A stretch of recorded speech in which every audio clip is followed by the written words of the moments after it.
Hey guys, it's time for another unboxing. I'm not sure if you're getting sick of the view. I have my desk here that I set up for kind of these unboxings. I find that the lighting here is kind of the best.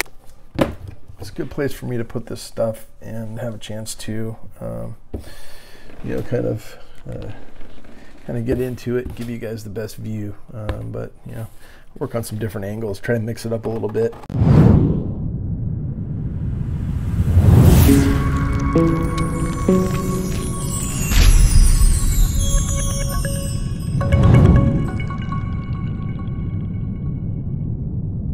I noticed that the videos that I have that seem to get the most views are the ones that have coins that I've pulled a picture of and added to whatever it is that I'm opening. Take kind of a close-up and some details on a coin. Especially the older stuff, people really seem to like that. And so this particular auction, I was spent an hour watching all the stuff going across, and on this one, everything was just selling above spot price and sort of at out of my range. And so I did get one lot, and it was 5 quarters. So you've got $15 or so worth of silver here. But what these are, interestingly, is they are all proof quarters. They are all 1954 proof Washington quarters. The proofs this year would have been in a little green cardboard box wrapped in small cellophanes that were stapled together at the top, and then packaged in like a paper, kind of like tissue paper, and then taped with a 2-inch masking tape across both ways on the box.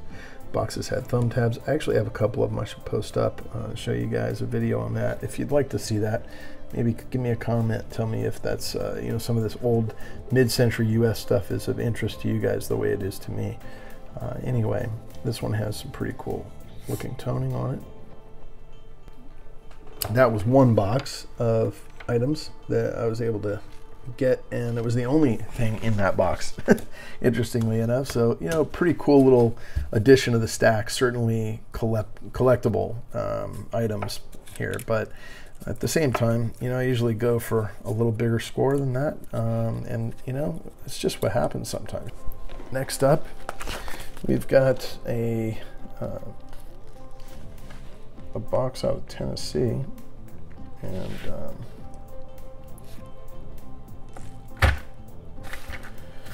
interestingly enough, I think I just saw a bug crawl out of it, but I don't know. It wasn't huge. My eyes might be playing tricks on me, or it was like it wasn't a centipede or anything like that. It looked like a little spider or gnat, but it kind of crawled. So I don't know. I don't know if one of these bags or boxes ended up sending me an extra gift along with it. So what we have here looks like war nickels out of this. There's a mint set here, so I'm going to tear into this a little bit better than normal to make sure that I don't end up with any damage, any worse than. And I like the packaging here. These small little bubble envelopes, they do great. They're cheap. It saves everybody time, hassle, money. This is a 1976 set. Sometimes there is a cardboard that these are in. A lot of times that's missing. This one has 2 kind of safety cardboards, and then it doesn't have the outer sheath. It's just got the outer cardboard sheath that these were in, kind of display, if you will. And this is a silver, 40% silver set between the half, the dollar, and the quarter, all 40%ers. So that's pretty cool. On these, I don't know how many of these we have, but I'll go ahead and count them out and just see if anything grabs my eye as far as, I'm not going to go through all the dates. These are 43s, a P and a D.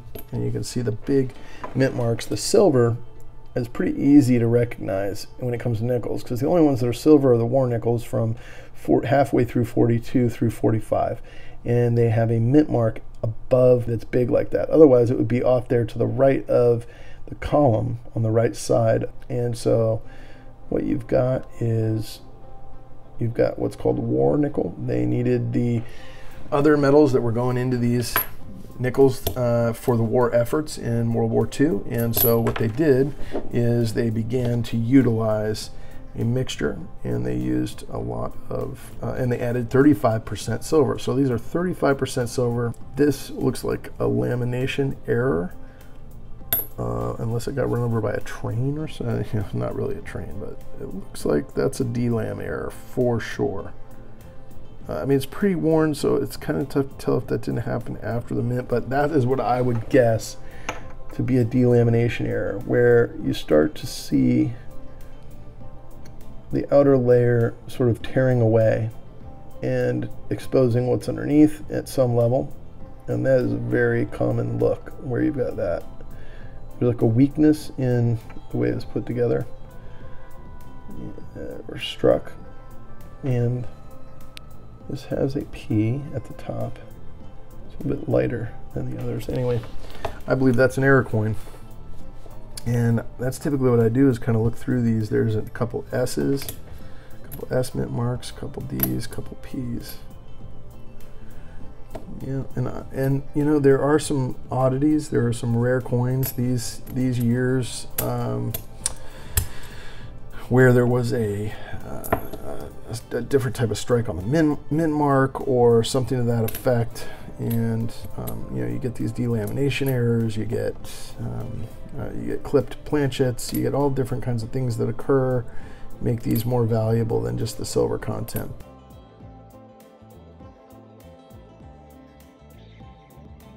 You've got yourself a 1940, which is not, it's a 1940S. That's a 1940S Jefferson, which is not silver. But anyway, I'll put it in there for now, and let's see what's next. All right, so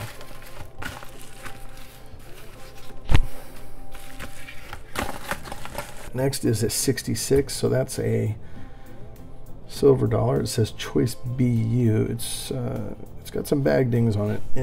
It looks like a proof to me. I don't know if you can see the cameo, but there is a cameo appearance that the Queen has. And not so much on the back, so maybe not. Maybe it's proof-like. I think that's what they called it. But this is a 65. And this is possibly a year where we have to check the eye and see if it lines up in the middle. Yeah, it does. It lines up in the middle of the dots. If it was directly on one, then it would be a different size bead, which has a higher value. This is a 66. Maybe the 66 is the year where that's the case. This says Choice Uncirculated. The other one says Choice BU. So I think this one is not proof-like. It's definitely the uncirculated variety. And this, again, the eye lines up in the middle. So what I'm looking at is the eye and then the two dots on the outside. And we're just kind of eyeballing it to see if it shoots right between them or if it lines up with one. That tells you whether you have a small bead, which is the size of the beads around the outer rim, or a large bead. And there's one of the two varieties that is common. That's what I always find. And there's one that's worth a considerable amount if you find one, because of the rarity.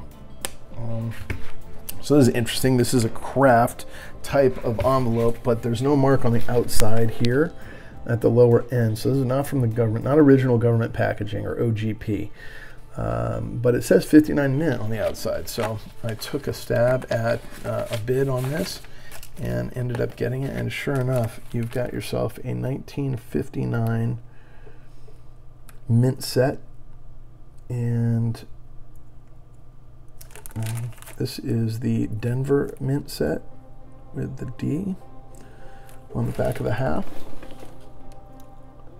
above the bell. And